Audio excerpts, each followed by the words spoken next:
Hey everyone, we should be live now. How's everybody doing tonight? How are you guys? Sick as a dog. No longer sick as a dog. So we switch places. Has passed through osmosis.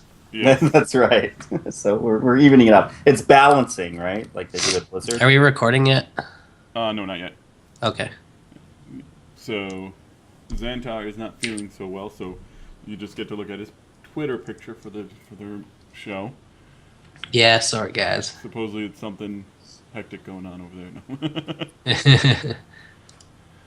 No. So, did everyone in the chat room, did you guys get a chance to check out the Q&A, or did you even know there was a Q&A about Heroes this past week?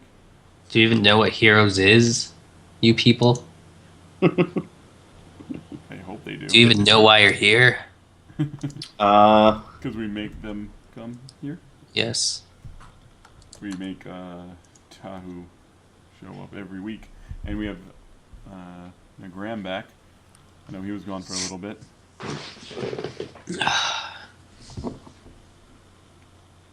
Steaks and peaks.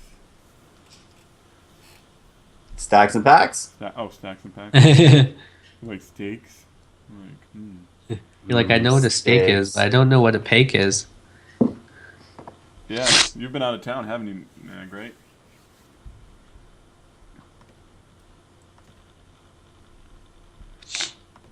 Okay. I'm gonna check if you guys are able to hear something in the chat room, just to make sure that my new system's working right. This is the Hero Spotlight.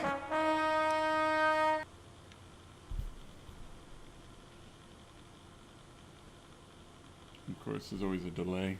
I hate delays. I wish it was like real time. Yeah, it used to be. Oh, it used to be? Yeah, they only just did this like a month ago or so. Oh, wow. I didn't Was it realize. for self-censoring?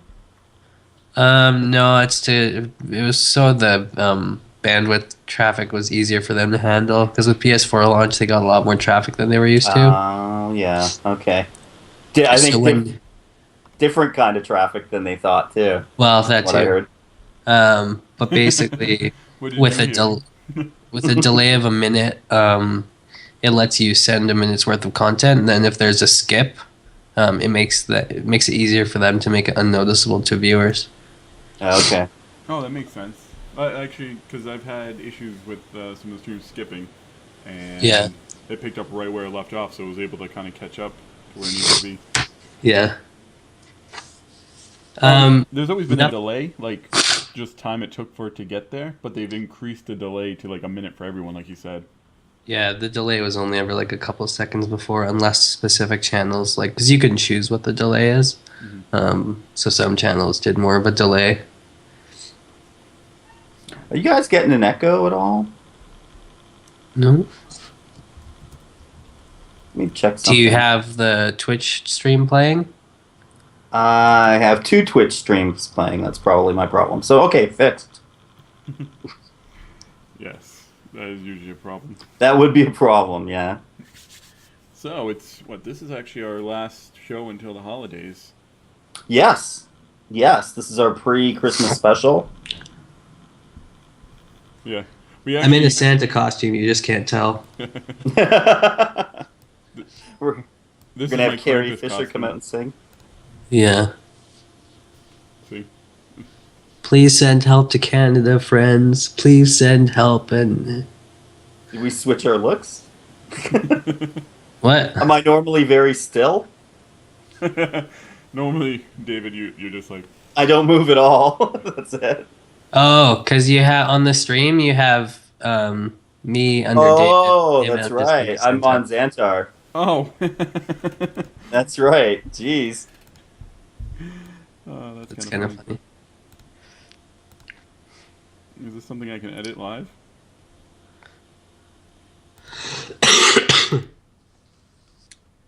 Hold on.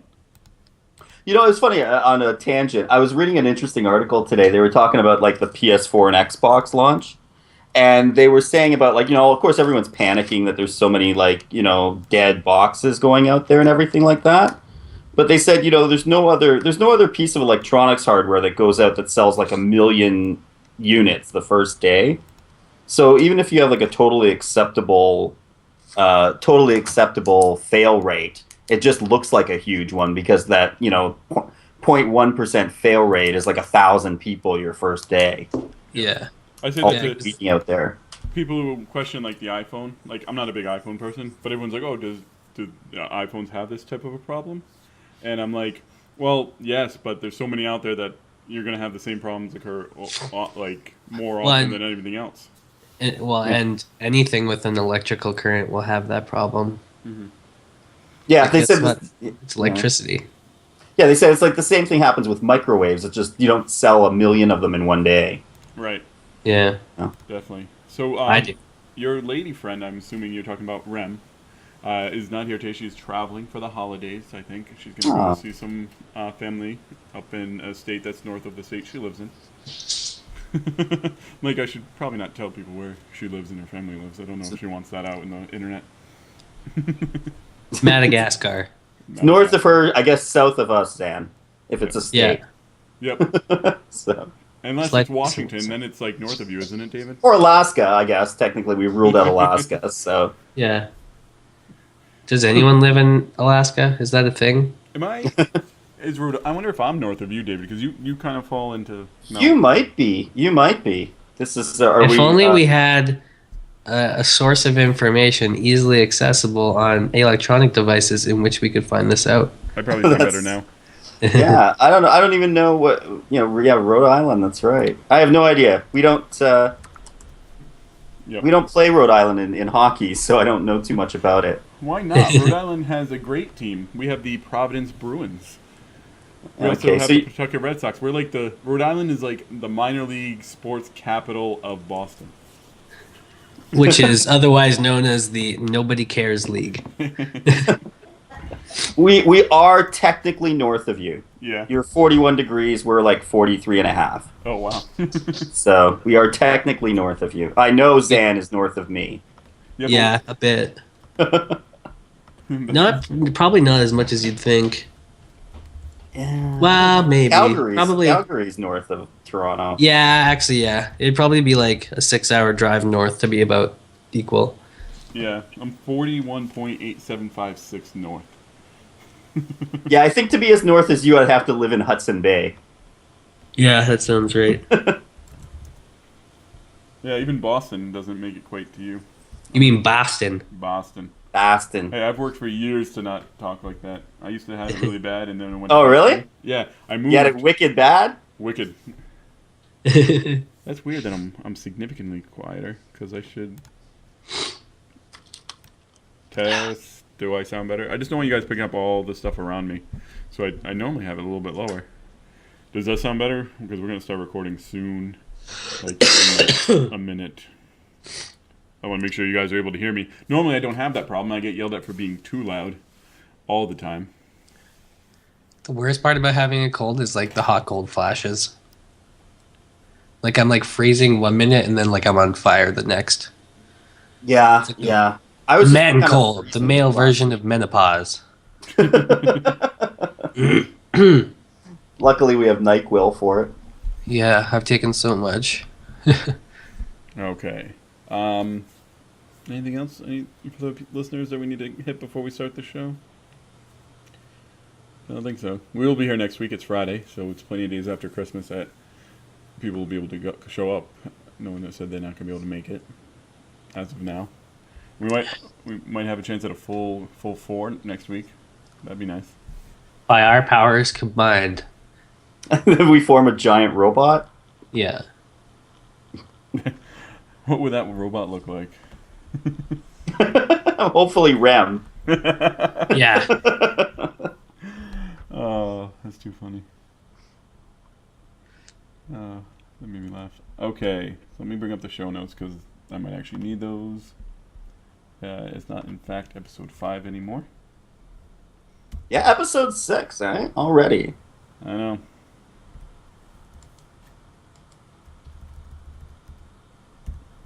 Okay. Yeah, I remember like it flies like when we hit like don't know, like think like 82 of Holy Shit, and we're like, what the hell? Like, what has Yeah. happened? That's cool. We're like, oh my god, it's been like 2.5 years. For the record, we're not like Power Rangers. If we were to combine, we'd be more like Voltron. Yeah, that's what I would think. Dibs being the left arm. I just don't want my head in the crotch. Yeah. I always felt sorry for those leg things. Well, I was gonna say the right arm, but everybody knows what you do with your right arm, so maybe not. No, we'd be a left-handed robot. Then I definitely don't want my head in the crotch. Yeah. Oh man. We should try standing on one hand while recording. I'm sick as hell, so I feel like that would probably put me into a coma. I weigh way too much to hold myself up on one hand. Never mind talk while I'm doing it. And I'd probably have both your excuses. Okay, let's go ahead and get ready to record. If you guys have Audacity ready, Yes, sir. we're gonna hit record in 3. Wait, what? Oh God, why you do this?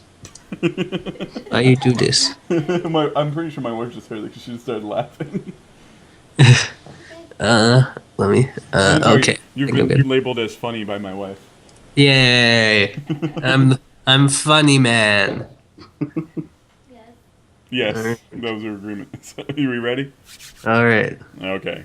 So in 3, 2, 1, record. I think everything just blew up. Nope, it worked.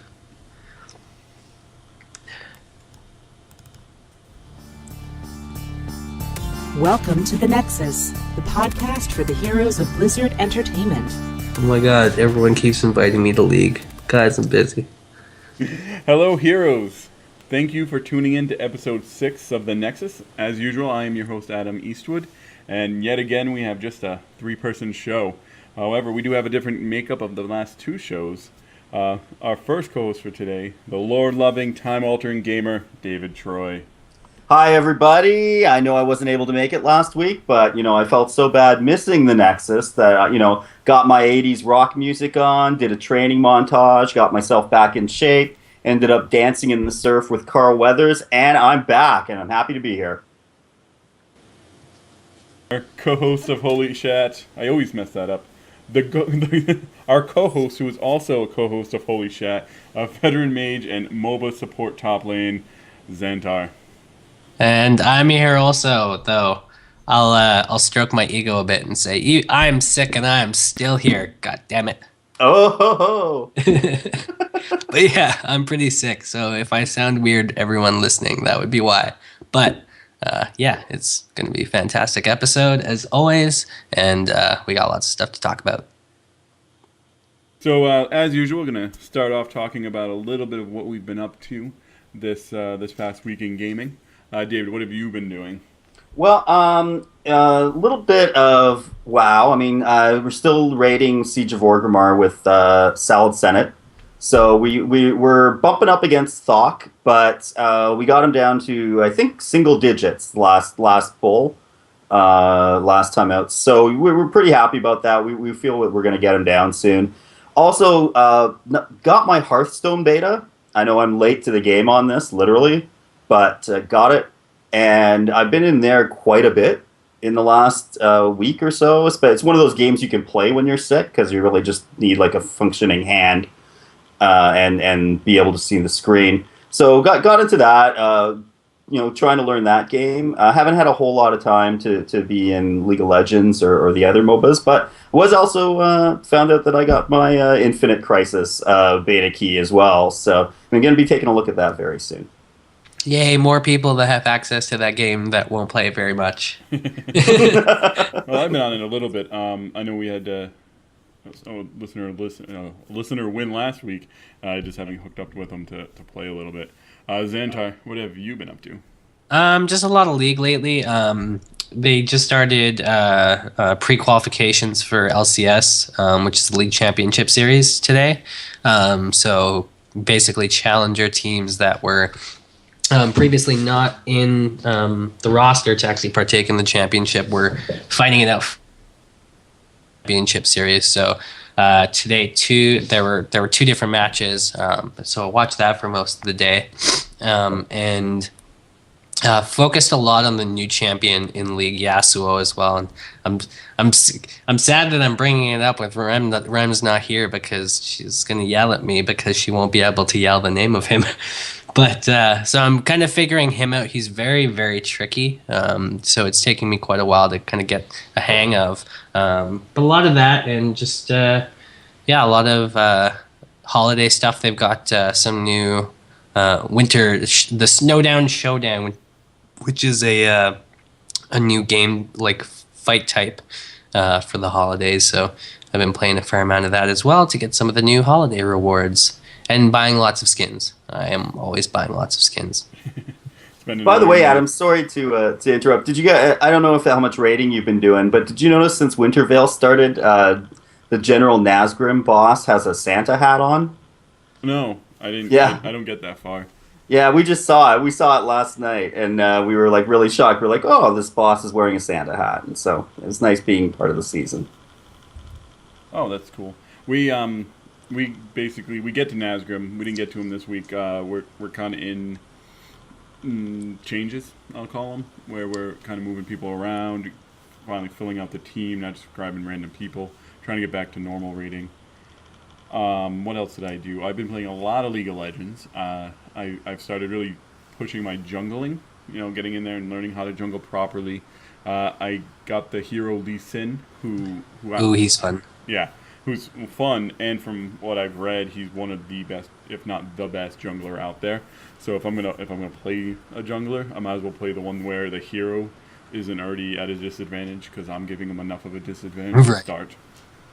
Yeah, and hey, he's one of the hardest to play, so spend your time there, and if you can master that, you can probably do just about anything. Yeah, he's a lot of fun too. He's like the blind monk archetype. And I like kung fu movies and stuff, so it's very neat to play that. When I first started playing League of Legends, I was like, well, it's a fantasy world, but they have a lot of, at this point, I guess, Asian-influenced characters and heroes. A lot of everything influenced at this point. Yeah, at this point it's everything, but we actually ran a team that had almost 4 out of the 5, if not all 5, were like the Asian-influenced characters. You had the Yasuo, who you're playing. Was in it, who's a samurai. There was a ninja. There was me, and Xin Zhao, I think his name is, who's kind of like the piker. Oh, I played a game as him the other day. Let me look at my match history, and I haven't played him for a while. I was so happy though. Oh, is it? No, it's not in my match history. It was. Oh yeah, there it is. I went 16, 13, and 29. It was really fun. He's such a fun champion to play. And my favorite girl they nerfed, so I was really, really sad. I was so sad. But Nerfs are never good no matter what game you're playing. Yeah, no kidding. Especially if it's your favorite character. So for news this week, the biggest news out there is that there was a Heroes of the Storm developer Q&A. We're not going to go over every little detail because I think that would take us almost 2 to 3 hours because it was an hour long, and I'm sure we have our own views. So we're going to hit the kind of the points about it throughout the next couple episodes to really delve deep into it. If you're really interested in watching it or just kind of either reading a transcript or a rundown, we have it all up at blizzmaster.com. Between me and our other normal host, Rem, we kind of put that together for everyone to read. Before we kind of move on to our discussion, though, what part of the Q&A did you find interesting, David? Kind of, if you had to pick one thing out of it. Well, it's probably not the most, earth-shattering news, but certainly my favorite part of the Q&A was finding out, about the emotes, and especially finding out that apparently Arthas does the waltz. So I always, I always kind of thought that he was a classy guy. So I'm glad that he's not going to be doing twerking or anything like that. Xantar, did anything kind of stick out to you right off the bat? Not much did, to be honest. I kind of felt like it was a lot of information that we already kind of assumed.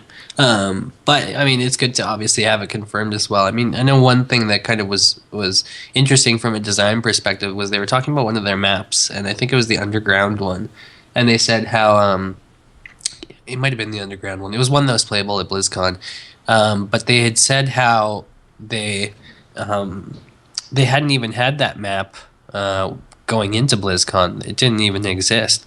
And somebody thought of it the last minute, and they kind of whipped it together and put it out there, which when you think about content for games, to to make new content and make new styles of gameplay like this that's a pretty big feat. And to have the ability to make content that quickly, I think really speaks well to the longevity that this game has the possibility to have. Mm-hmm. No, I agree. If they're able to put out new maps quickly and they're able to test them and get them out there, that's going to let the entire community really have more fun, because you're not going to be playing the same map over and over. I think League of Legends kind of runs into a problem where they don't have that many different types of maps and different ways of playing, so everything kind of feels stale after a little while. I mean, right now, if I'm counting right, they really only have 3 map types. They have the basic Dota style, but MOBA style. They have Dominion, which is the kind of capture points, and they have ARAM, which is everyone gets a random hero and everybody runs to the center and fights. Xantar, I got that pretty right? There isn't any others? I mean, there's the kind of holiday themed one that's out right now that I kind of mentioned, but that's a time sensitive one. Mm-hmm. So if they're able to, say, put out a map, if a map every 2-3 months, I think that will help a lot with, like you said, the longevity of the game. It'll probably bring in more people that might have played League for a little while, stopped playing, played again because they kind of got bored with the map. Now, have we heard if they confirmed or denied if they're going to have a regular, traditional MOBA style map or not? They haven't quite said that. I'd be surprised if they don't, just because I'm sure they don't want to alienate the people that maybe just want to do it that way. Yeah, because I won't be playing it probably too much, if that were the case. Yeah, I'd play around with it, but that traditional map style is definitely where my heart lies.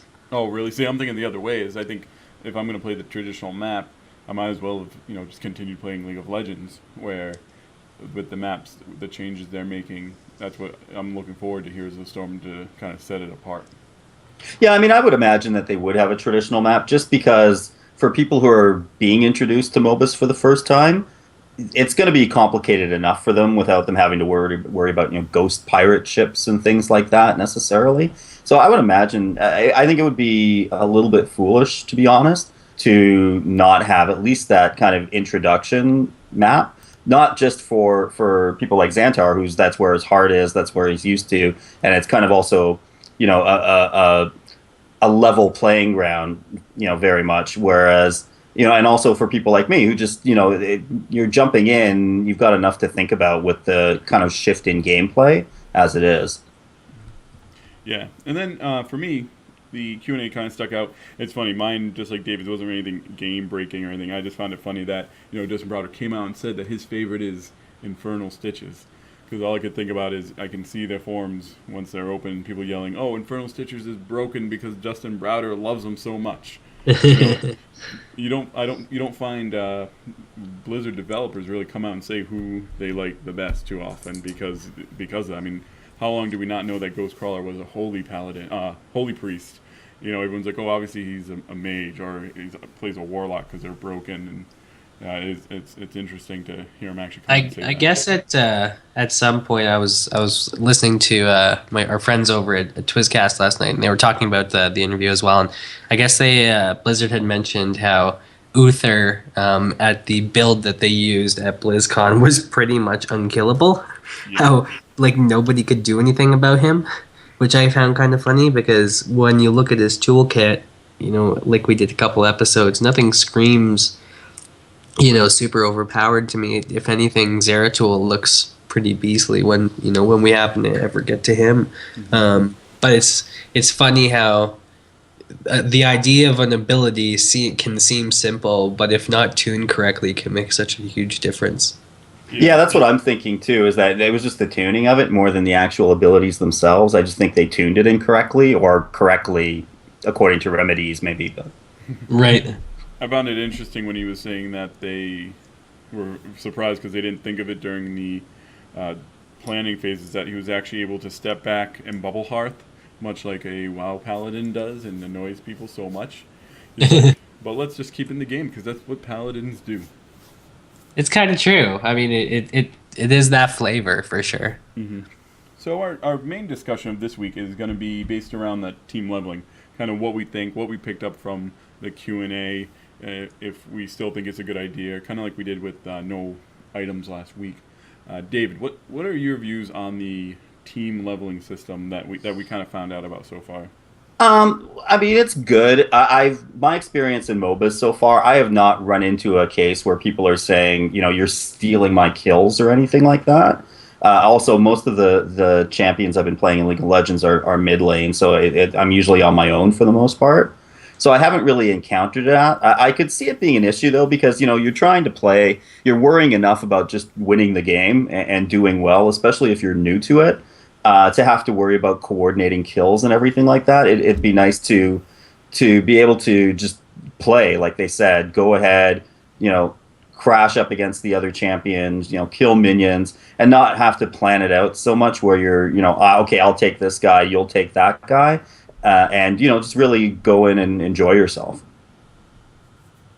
Yeah, I like it still, and they were explaining a little bit about how it's going to work, how the XP is going to work, and the benefits to grouping up and separating, because if say your enemy is kind of grouping up in the center and pushing your lane, if you're able to hold that lane with just 3-4 heroes, and you're able to keep another hero out of the way, you're actually going to get an XP advantage. So I think that adds a little bit more depth to why you want people to be spread out, not just necessarily, oh, that's how they do it, 2 in the bottom, 1 in the top, and 1 in the jungle. I think that also brings kind of jungling back into the equation, where we thought it wasn't going to be something that was going to be too popular based on what we've seen, because now you get your hero in the jungle, and now you're getting more XP because you're more spread out throughout the map. Xantar, how do you think it's going to affect the game in, say, a classic map if they do come out with one?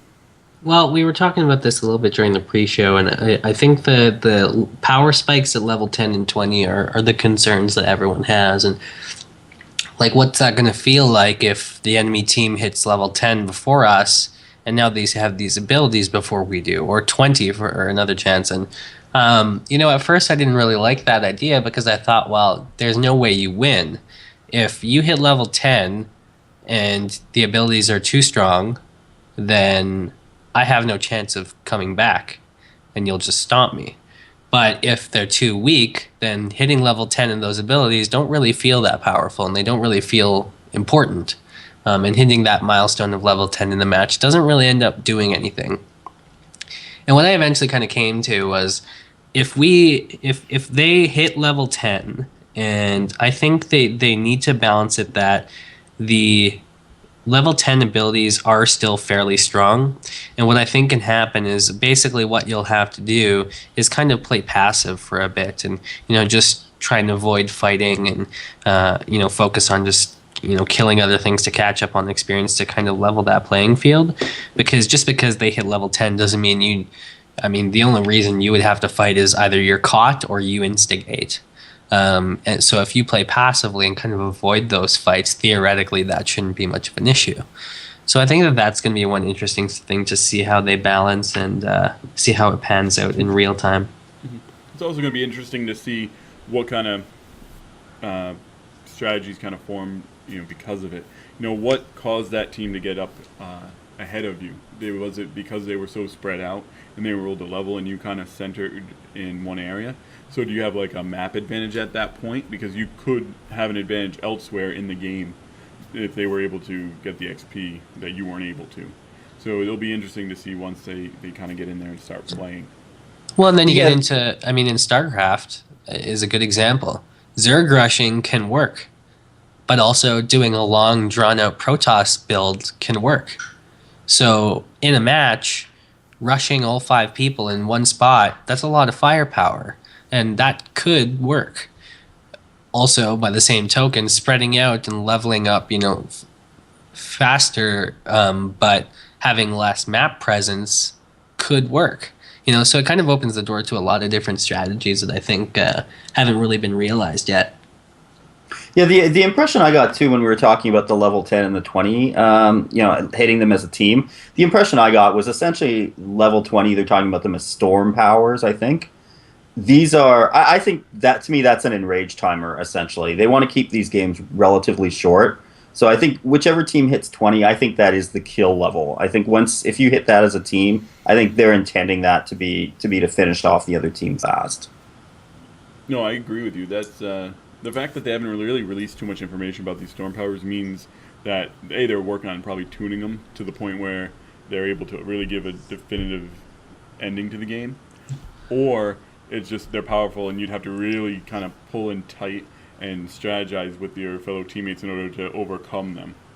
Well, that's just it. And the longer a match goes in a MOBA, you kind of feel the pressure cooker start to build. If it's a game that's over in 10 minutes, you never really feel on edge. If it's on 20 minutes, you kind of feel on edge a little bit. But if a match in League, as an example, goes 30, 40, 50 an hour, as I've had some that have gone, by the time somebody wins, you're so far on edge that no matter who wins, like, you feel like it was a big deal. And I think, these storm abilities might kind of be that, all right, well, here we are, let's throw down the gauntlets and here come the big guns and let's see what happens. And I think that kind of will add to that cool factor of, if you win and it took that long and you won with some or some storm abilities, that could be pretty awesome. Mm-hmm. Now, do you think it's a mistake for them to be, about thinking about shortening the games? Do you think it's a mistake for them to be so tied into this 20-minute idea? Whereas, they might have some options to say, hey, these type of maps with the pirate ship and the Dragon Knight, those are your 20-minute maps. But then we're going to build these more complex ones, or rather less complex ones, that are going to provide for longer gameplay. So it's really providing a choice. I don't think so, because I think at the end of the day, choice is something that Blizzard is great for, and that they provide, and ultimately is what makes their games great, is they make something for everyone. An average League game on Summoner's Rift, which is your normal map, typically takes between 20 to 30 minutes on average, I would say. So aiming for that kind of time frame is what they're doing, which makes perfect sense. I was just going to say, having ones that go longer makes sense to me, and I think can add some complexity and some advanced, mechanics or objective controlling. And having ones that go faster can be really neat too, because that Snowdown map that I mentioned, I won one yesterday in 1 minute and 30 seconds. So to be able to go in and just high octane, really, really fast, quick paced game, can be really fun as well. So I think the diversity is going to be in their favor. I think the map objectives are also going to be part of what makes the maps last longer. So if they want maybe a map that is more of a half-hour map, they can just change objectives. So it's it takes a little bit longer to get the objective if that's what people are asking for, and then being able to put together maps quickly is going to lead to that. Yeah, I guess I'm accidentally drawing us back into the map question, but just thinking of it as an esport, Zan, when you're and Adam, when you're watching League as an esport, are the maps pretty much straightforward? Is it just Summoner's Rift usually, or? Yeah, esports are always going to be on Summoner's Rift. They don't do any competitive play on any other maps. See, and that's what I'm wondering about for Heroes. Don't we need that? Because it's going to be complicated enough for people to get into esports who haven't watched it before. But all of a sudden, if it's which map are we? Oh, it's the Dragon Knight map. What does that do? You're having to explain it all over again. There's a reason why, when we're watching football on Sunday, there isn't a random, okay, we're going to have a turret jump out in the middle of the the XFL. Here's football, but different. Yeah, no, that's a really good point. If they want the potential for esports, they need to kind of make it understandable from people that are watching that maybe have watched other things. So yeah, I think that probably solidifies the fact they'll have a regular one. And I mean, I think this all kind of stems too, because a problem with esports is when matches go 40, 50 minutes and they're best of 5 matches, I mean, that's a long time. And you aren't getting the opportunity to run very many ads or, have much commentary in between matches or things like that. If, best case scenario, if somebody sweeps a series 3-0 and games match 30, 40 minutes, I mean, that's, taking into account the in between game time, that's probably 3-4 hours for one series. Mm-hmm. Wow, yeah. I mean, that's a long time. So I'm going to actually disagree with both of you on point. I think that Heroes of the Storm having these varied maps is what's going to make it a better esport. because you're going to go in and there's going to be different objectives that are going to be more exciting to watch than your basic MOBA. So what's going to happen is that's the job of the the shoutcasters are going to be to make sure that people understand, quick rundown of the map ahead of time, explaining this is why he's going there, he's going after the the Dragon Knight and he's going to become more powerful. I think a good shoutcasters will be able to just make you understand what's going on, because especially if you already understand the game in general, because how many players are going to, or not players, how many people watching the esports aren't going to at least play and have a little bit of knowledge of the game beforehand? I don't know many people that don't play StarCraft that watch StarCraft at this point. Yeah, I mean, I don't think it's for much of an understanding purpose, but more for, handling these long tournaments. Because I mean, LCS for League, from beginning to end, that it's probably about, I think about 2 straight. Like it's not like they don't do it every day back to back, but I think in total combined, it's about like 2 weeks worth of straight, matches. Mm-hmm. And I don't necessarily like watching the same teams fight each other for like 3 or 4 hours. Like I want to watch it for maybe an hour or two and then get on to the next bracket, Exactly. And, they'll definitely do something where there'll be, say 5 maps that are in the pool for a tournament, and you just need to make sure you know the 5 maps, and if it's a best of 3, each team will probably get the ability to veto a map, because they're like, oh, that team is strong on that map, so we're going to make sure to veto it. I think that actually adds depth to, the team environment, where you can actually say, I know he's going to be better on that map, let's not give them their strong map. Similar to how when you see vetoes going on, I think in League of Legends, they're vetoing either heroes that are powerful, or heroes that they know individual people on the other team are really good at, and they do not want them playing them if they're going to win the game. Yeah, and Stacks and sorry, Adam. No, sorry, you go ahead. Stacks and Packs in the chat room makes a good point, which is that a lot of these tournament maps are player made, so maybe that's something that for tournaments and esports and such they can start integrating once the map editing tools are out there. Yes, and some of the tournaments actually in SC2 make their own. He's talking about SC2. The tournaments will make edits to the maps because they feel that there's something that's not right. Kind of just to reel back into our actual discussion today with leveling, I just want to really point one other thing out. I don't think we've really said it on the show yet, and someone in the chat actually pointed out. When we talk about leveling, there are 2 different levelings going on, and what we're talking today is the in-game leveling. Every game in a MOBA, you start at level 1. So every match in a MOBA, sorry, you start at level 1, and you can go up to the max level. So League of Legends 18, and Heroes of Storm looks like it's going to be 20. So you have that, and that means everyone at the beginning of a match, barring anything extra, is on the same level playing field at the beginning. So you're not getting your ultimate ability at the beginning of a match if you hit level 10 the match before. The other type of leveling is out of match leveling, where you might have talents to pick. In League of Legends, you have runes and masteries that you get points for, and more rune slots. So it can be a little confusing for the new player. I just wanted to make sure to point that out. Now, did either of you two have anything else you wanted to really say about the team leveling? Anything else that kind of point you wanted to make a point about? I think we hit all the major points. Yeah, I think we did. We hit everything there. Mm-hmm. And we'll be talking about this more in the future when we start having shows where it's going to leak in like little pieces of news that we hear here and there about it. So we're going to go ahead and move right into our hero spotlight of the week. This is the Hero Spotlight. Now, each and every week we take a look at one hero.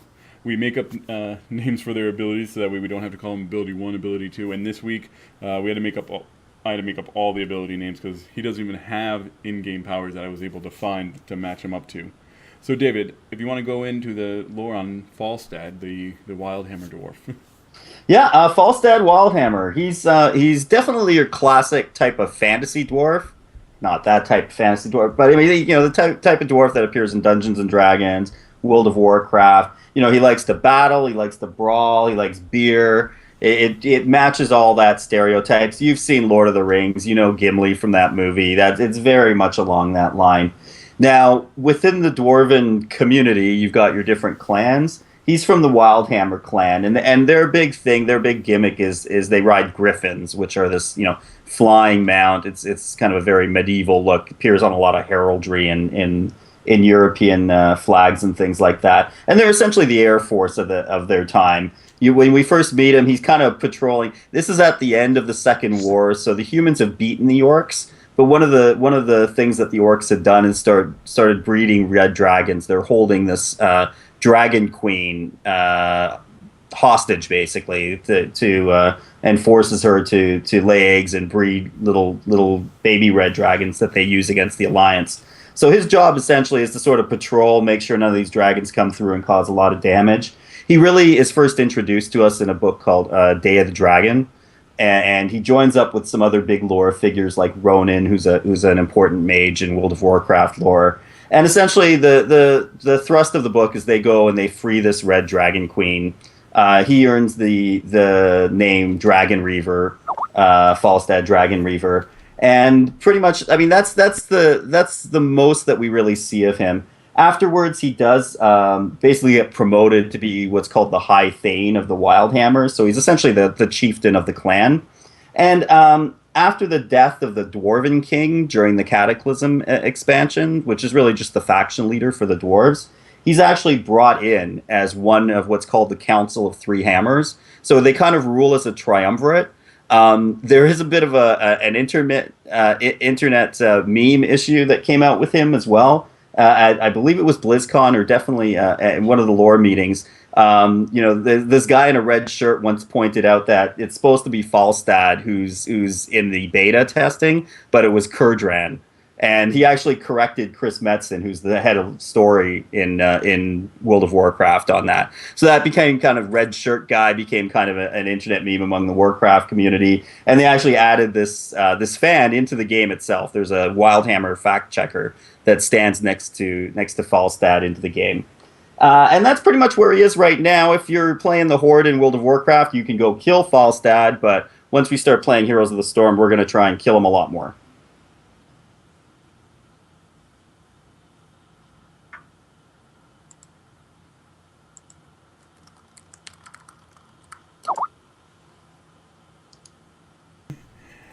One thing I want to make sure I point out is that if you go to the World of Warcraft website, there's a short story with the lead of short stories called The Council of Three Hammers.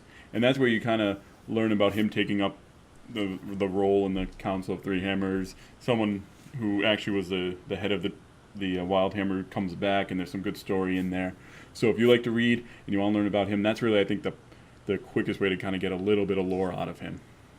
Yeah, those leader short stories are great. Yeah. Yeah, I think they're releasing them as an ebook as well. I think they're putting them all together and they're releasing them shortly. Yeah, so I definitely recommend that to get a little bit of fix. And then Day of the Dragon, if you want to kind of see his history a bit.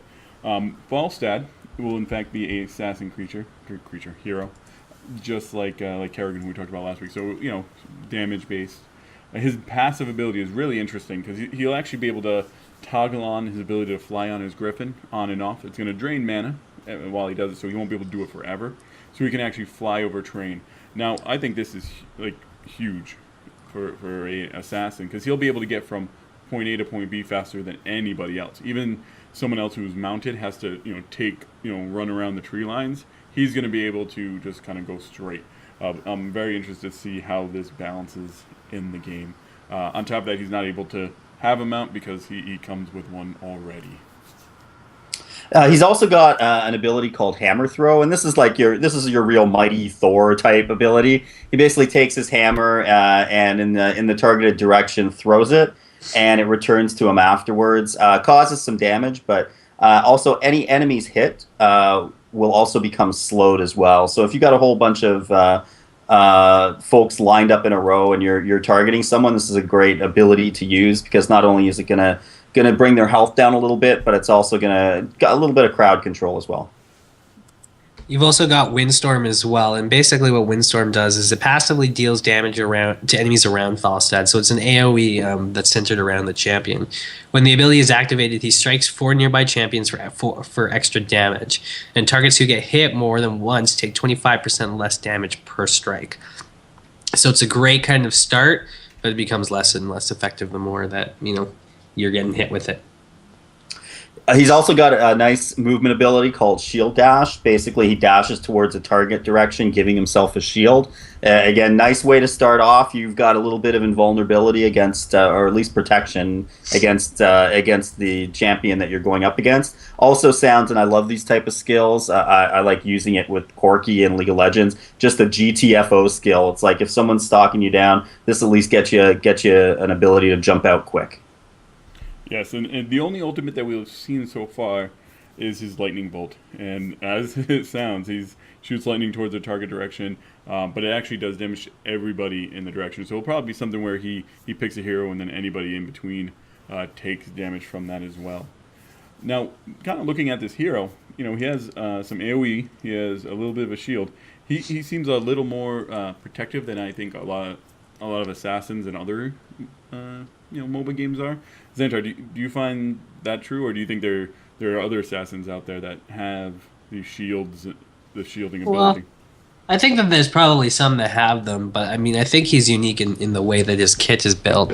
I could definitely see him kind of being a roamer or jungler kind of in terms of how he's built. I mean, he's got a gap closer, he's got a shield, he has an AoE, so he seems like the perfect person. You're gonna, kind of be the tank of the group, and you're gonna dive in, to the enemy team, start your AoE damage, and have your damage dealers, start picking people off, while hopefully you're getting focused, taking the brunt of the hits for the team. So I think that there's definitely huge potential for him. There's definitely some champions in League of Legends that I see some parallels to. Mundo and Shyvana are some that come to mind in terms of abilities that kind of seem familiar. I see some parallels with his. So I think he'll be a pretty popular champion, I think, for sure, just looking at kind of what abilities he has and what they do. And David, do you have any kind of views on him? Right now, Falstad's in the lead in the David Troy champion race, right, or hero race rather, for Heroes of the Storm. Out of all the heroes that I've seen so far, from just an abilities perspective alone, this is the type I really enjoy playing the most. The idea that you can kind of you're losing 2 mana a second, but you're able to kind of pull yourself away from the battle and have some enhanced movement is something that appeals to me a lot. And I do really, for assassins, I really do like the idea of that kind of jump out of there quick button, just to give yourself a chance to just completely leave combat, gather yourself, and then come back and continue to do damage. The fact he's got range abilities on top of that is just a bonus. Mm-hmm. We're going to kind of move in and talk a little bit about skins then. Before I let you guys talk, I'm going to say my skin because I'm pretty sure people are going to try and take my idea, and I've had this for a couple days. So I think, you're going to have his basic skin. I think the skin that's going to obviously fit perfectly is a Thor skin. You're going to see him, throwing his hammer. You're going to see him, calling forth lightning. They might just, take the Griffin away and just have him fly at that point. So I think that'll be the skin we're going to see pretty quickly. I can't be the only one who's thinking that. David, is there any skins that you kind of want to see for him? I can really see him, and again, I guess every time I look at this hero, I always think of Corki from League of Legends. I can see him in a biplane or fighter jet or something like that. They've come out and said that we're going to do things that's outside of established WoW lore and things like that. So that would make sense to me. A little like Red Baron kind of look to him. Mm-hmm. Kind of like a gnomish gyrocopter. Kind of, yeah. Or I'm thinking like a full-out biplane, like with the little insignias on it, and just throwing his hammer from there and shooting lightning from there. I don't think. The skins shouldn't be affecting, I assume, the combat animations and things like that. So it'll still have that feel to it. I think it's going to be a change in what he's riding. I think that's going to be the big difference for his skins, is essentially what is he riding around. Because really, in the skin, he's kind of a small part of the skin. Like looking at the the little display we have in the live show, it's like 70% Griffin, 30% Falstad. Yeah. You don't see much of him. Xantar, any skins that you might be looking forward to? Biker Falstad. Biker Falstad? I want to see him on like a huge chopper with like leather jackets and like spikes and a bunch of really cool stuff. I think that'd be awesome. Didn't last week you bring up Biker Kerrigan as well? Yes, I think I did actually. Now I'm having deja vu.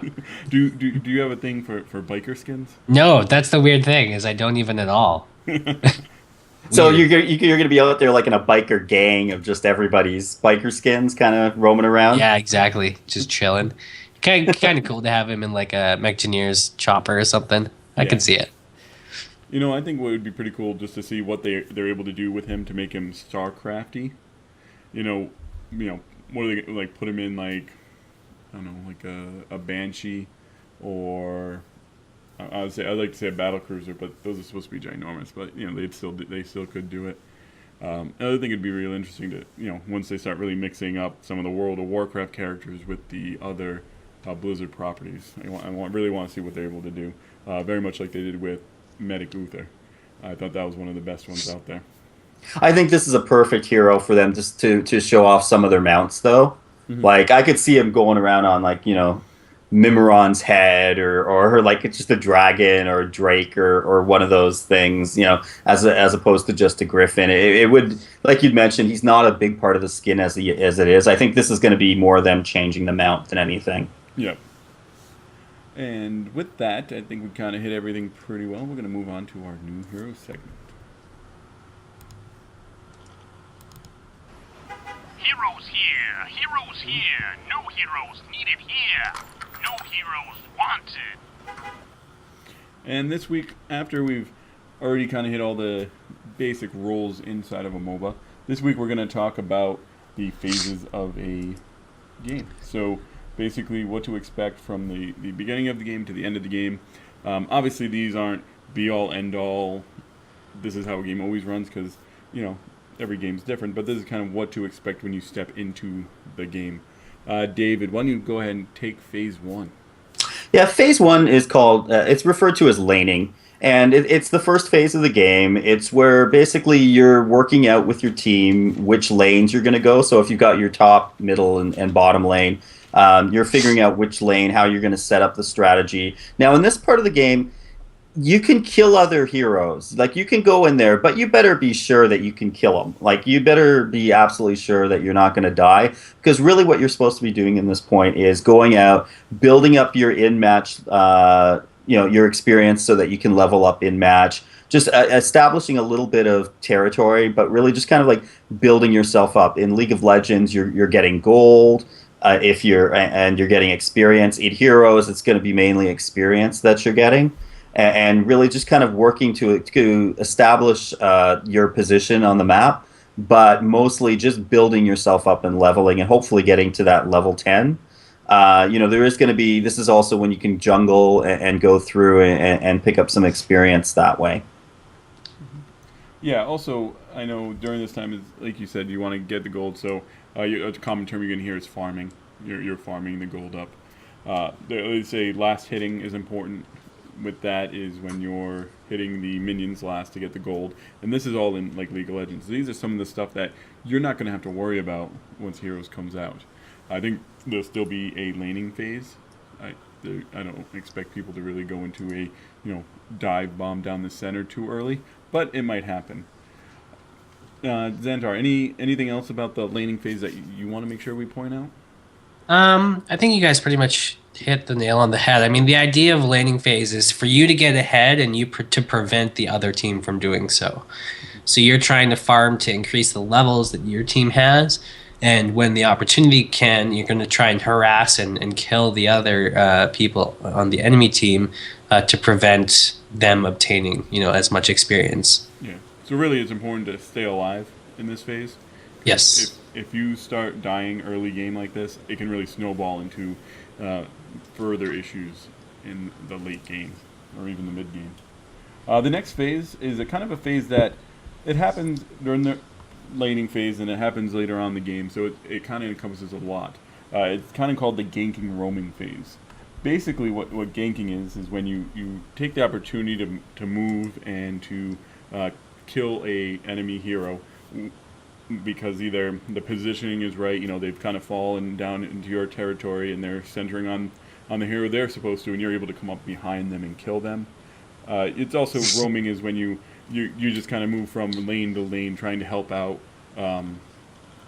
your friendly heroes. What I have been doing lately, jungling, you get a lot of ganking and roaming while you're jungling, because what you're doing is you're getting your XP and your gold from neutral creatures, and then keeping an eye on the map. I mean, big thing about this is map awareness, knowing what's going on, knowing who needs help, being in constant talks with your teammates to be like, hey, are you having trouble, and be able to know where you need to be at the right time. I find to pull off a successful gank at first is very difficult, because so many factors kind of have to go right in order to do it.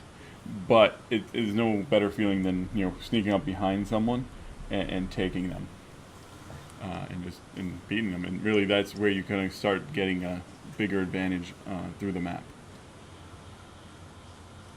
Xantar, you want to go ahead and go into the last phase?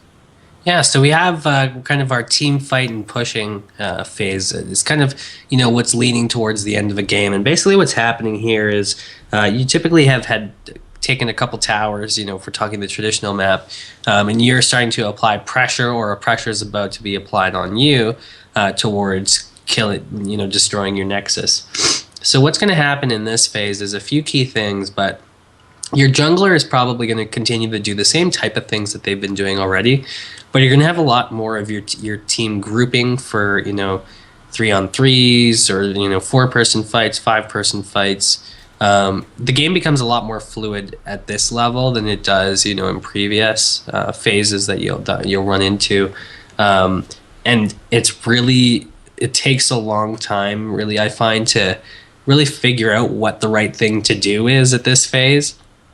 I even find myself sometimes where, if my lane's been winning or losing, and, we're now kind of trying to push out different lanes, or we're grouping, or we just grouped and now we're trying to split up again, and I'll kind of catch myself sitting around thinking, where should I go? What should I be doing now? I don't really know what I should go do. And I mean, and that's someone who's been playing for a fair amount of time, so it can kind of be tough to realize where you fit in the picture, and where, with all the different things going on the map, where you're going to be most valuable.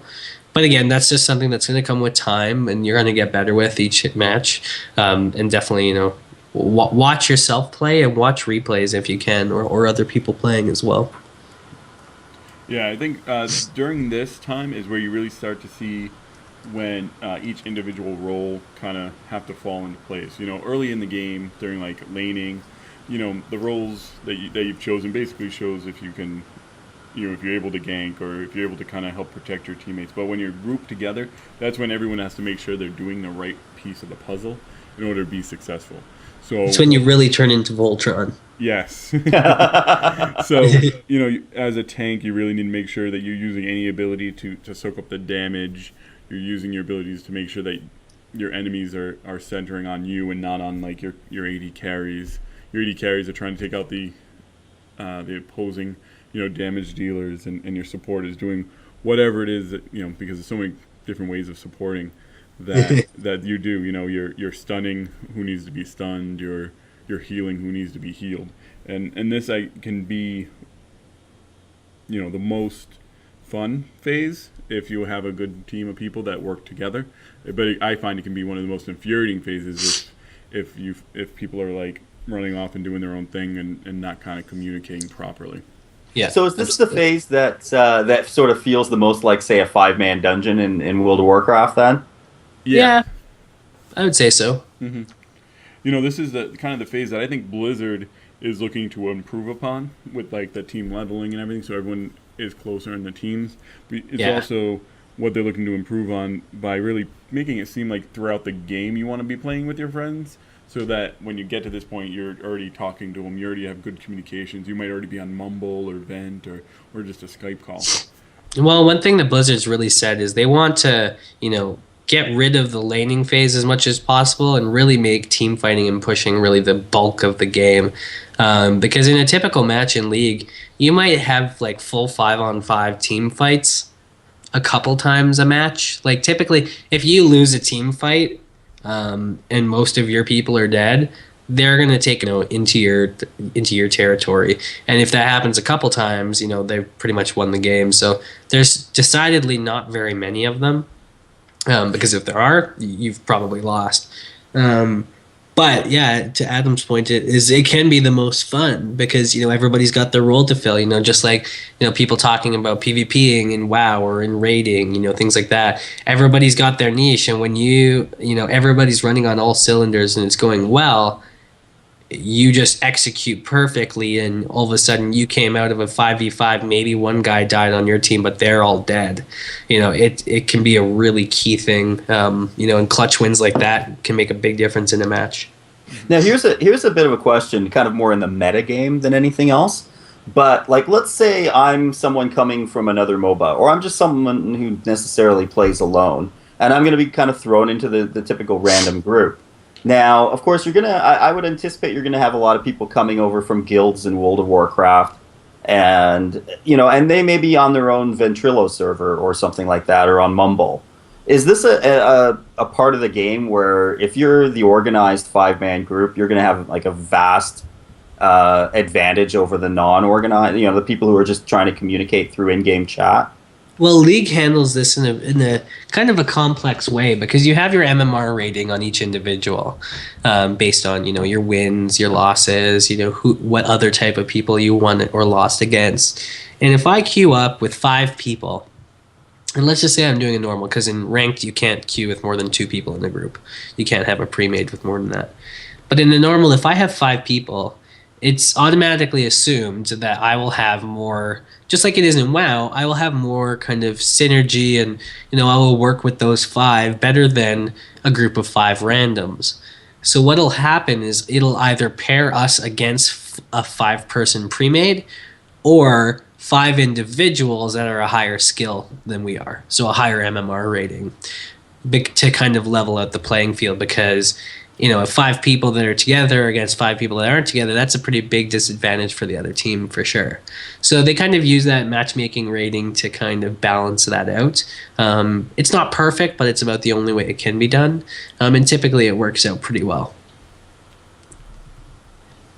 Yeah. You hit a nail on the head, I guess. I didn't have anything else to add to it. I find that any game I prefer to get together and play with friends anyways. Well, and here's the kicker. Blizzard has real ID. Everyone that plays this will already have lots of friends that are online. That's true. Without them even having to do a thing. The second you load up this game, you'll probably have 10 to 15 friends online playing it also before you've even done anything. Whereas with League, like right now on League, I have 28 friends online. But it's taken me time to kind of build up that group of friends, and by playing other matches or talking to people online or different things. But real ID is a huge benefit that they're going to have going into Heroes of the Storm.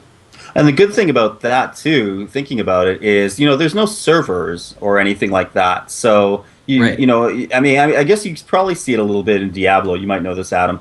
But this is kind of an opportunity for friends I've got who have real ID that I normally can't play with because they're on another server or something like that. So this gives me a chance to be able to jump in and do a quick 20-minute game with them. Oh yeah, I agree 100% with both of you there, because I know a lot of the people that I've come to be friends with on Blizzmaster, they're all in Airy Peak. I have a max level there, but I don't really play or raid with them there because my main is on another server. This game is going to be great to get together and play with them. And just like Diablo 3, I have a max level, pretty strong character there, and I can just say, hey, let's play together. Let's do it. I think the idea of servers is outdated, period, even when it comes to MMOs at this point. Everyone should be able to play with everybody. I don't care who you are.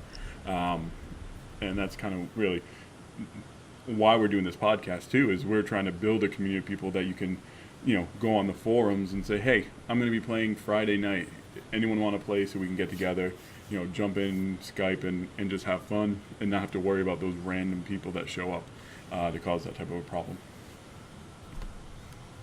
So, again, we kind of hit everything on the head there.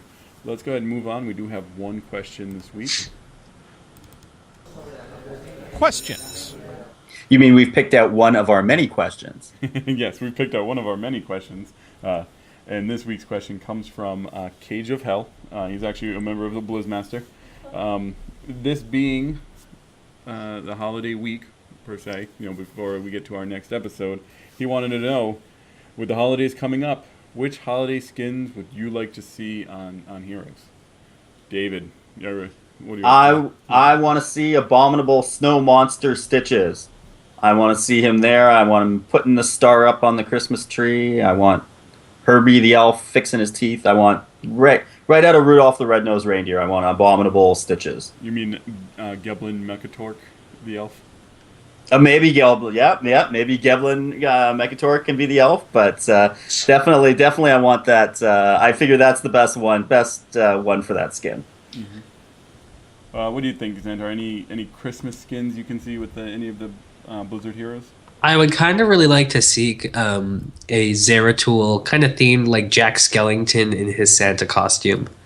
Cool. I think would be really neat. And when I think of like Zeratul's build, like he's very like kind of tall and kind of lanky and skinny. I think it could be really neat. Oh, definitely. I was kind of looking through the heroes because I kind of wanted to pick one of the 18 heroes we know about to pick a skin for at this point. But I had a skin in mind. For some reason, lately I've been thinking about, because it's been on TV, Krampus, the German, like, anti-Santa Claus, basically punishes the evil. And I was looking, I'm like, who could play that role? And I'm like, Abathur. Just this, like, mutant, like, Krampus. Like, if you haven't heard about Krampus, look it up. But the new not Family Guy, American Dad kind of gives you the story of him. And I thought he was a fake thing. And then all of a sudden I found out that he was actually like a real thing. He punishes like the kids on the naughty list, basically. You're saying he's real? I would love to see Abathur just like decorated really shoddily with like cheap Christmas lights. Like put in minimal effort to decorate him, and he just kind of looks just festive enough to be mentioned. Right, but he has that look on his face like, really, guys? Yeah, and like they're dangling off and they're like not organizing. And he's got like a couple like ornaments, but like maybe 3, and he looks really splotchy. Yeah, it'd be awesome. Yeah. So he's the Charlie Brown Christmas tree, Abathur? Yeah. Yes. Yeah. That you go. is perfect. Man, I think it'll be fun. And then they've gone on to say that, skins are just going to be fun. They're going to be like League of Legends. You're going to get the crazy ones. So I'm really looking forward to it. They were talking about how many, it just seemed like in the QA, they were talking about how quickly and how many they were able to put out throughout while they were like brainstorming. Like, hey, what do you guys think of this one? So, send in more skin questions. I actually like these type of questions. Like, give us a theme and we'll try to fit it. It's fun. So anyways, either of you guys have anything else you would like to say before we close the show out? What are we all doing over the holidays? Well, I will be spending Christmas Eve at my uncle's house like usual. Then my daughter's first Christmas is this year. So we have spent way too much money on an 8-month-old. So she won't even really know what's going on, and we're not the only ones. So my in-laws have thoroughly spoiled my daughter for her first Christmas. So it's going to be. What'll be interesting is the first Christmas that she's old enough to understand. Yes, and like when the magic's there and like they're excited to see Santa and all that good stuff. I instilled the fear of Krampus in her. That's right. Yeah. I'm going to be scared of that. I was going pretty dark at him. Yeah. No, I'm telling you, look it up. How about you, Xantar? What do you do for the holidays?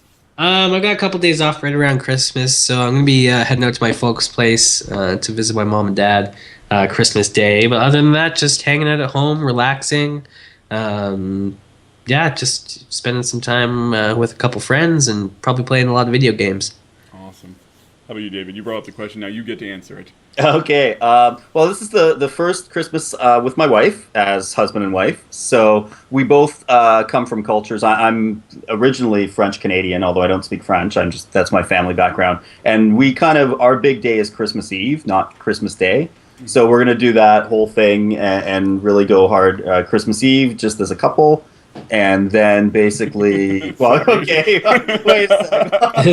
Well, I guess that's one way to put it. But no, I mean, opening lots of presents, and on Christmas Day, we're gonna go to my folks' house and have a nice dinner there. See, since you said it's your first Christmas as a married couple, I thought you were gonna then continue into saying so Christmas is called off. No, we're apparently just going hard. Oh wow. So we're gonna end up in the show up. David, how about you let everyone know where they can get a hold of you, if where they can listen to your other work or read your other work, I guess. Sure, yeah, you can read. I've got a few articles up at blizzmaster.com. The current article is talking about the Witch Doctor, which we talked about the last time I was on. And I'm also going to be doing one on Kerrigan called Female of the Species, about how awesomely cool she is. Also, you can reach me on Twitter at BrelanCTR, 2 L's, 2 A's, and I'm happy to chat with anybody there as well. And Xantar, what can people do to talk to you? You can get in touch with me on Twitter as well at the Xantar with an X, or watch me stream on twitch.tv, which I'm going to try and do some more of, like I mentioned, over the holidays. And it's twitch.tv/the Xantar. And me, you can get a hold of me on Twitter at Geek of Random. I'm really going to start trying to push some streaming over at my personal stream, twitch.tv/thatrandomgeek. The show, send us your questions, anything you want to ask us. We're open to questions. We have a bunch in there, like David said, but some good ones we'd love to pull out.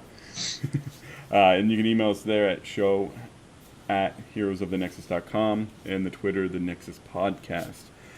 One big announcement, and we want really people to kind of start getting a hold of us if they're interested, is the Blizzmaster Network is putting together Blizzmaster Team Gaming. So if you're interested in playing Hearthstone, we're going to play some League of Legends.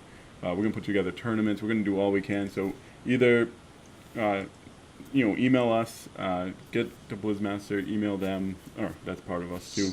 But let us know if you're interested any way you can. We're really looking for some people to kind of play and have a good time. The podcast itself can be found on Twitch, YouTube, iTunes, Stitcher, and the Windows Marketplace, for those of you listening. I've noticed that at the end of every show, I keep forgetting to tell people to come see us live on Friday nights at 10 p.m. Eastern, 7 Pacific at twitch.tv/Heroes of the Nexus. We have a great chat room, some fun people that we have our regulars. We'd love to see you come on by. Other than that, you guys have a great holiday, and we will see you next week. May all your gangs be successful. Happy holidays, everybody. Okay, and you can stop your recording. I brought it back. What did you say? Yeah. I brought it back. But you said it differently. No, I said it that way the first time. You brought it back? Really? I thought you said, may all your gangs strike true. Oh, maybe. I don't know. I need to pick on you. I'll switch it up every time. Yeah. Or something. I'll figure something out. So,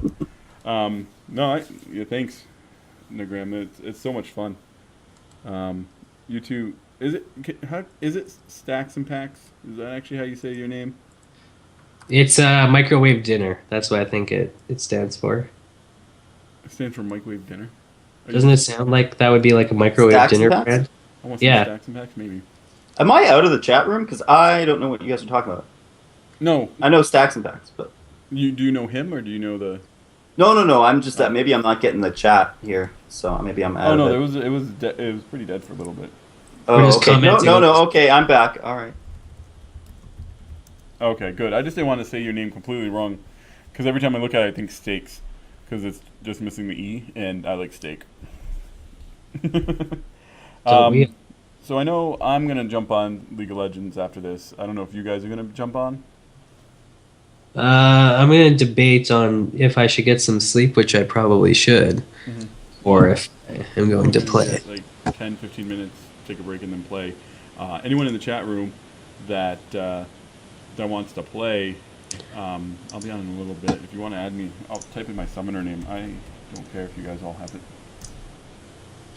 Yeah, I may crash, Adam, because my wife's already going to kill me for the going hard comment I accidentally made. So You mean the name of this episode? Oh, geez. Yeah. And all of a sudden, what Xantar said about the Christmas is true. Yeah, the Christmas spirit is going to come back to I haunt am me. the ghost of Christmas future.